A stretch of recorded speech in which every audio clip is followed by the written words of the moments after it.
How to make iPhone vibrate in silent mode. How's it going, everyone? Welcome back to the Static Studio, and today's guide I'll show you how you can make your iPhone vibrate even if it's in silent mode. It's super easy, so let's get started.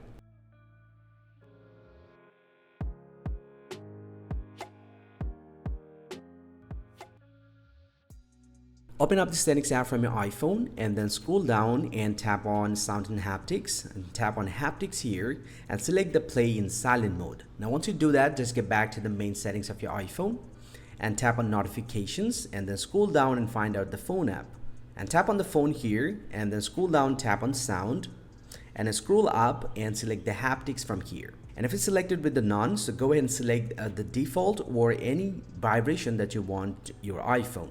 And once you select the haptics, you're pretty much good to go. And from now, once you get calls or notification, your iPhone will vibrate even if it's in silent mode. Hope you find this very helpful, guys. If you do, please drop a like and subscribe to this channel. See you guys around, and thank you very much for watching.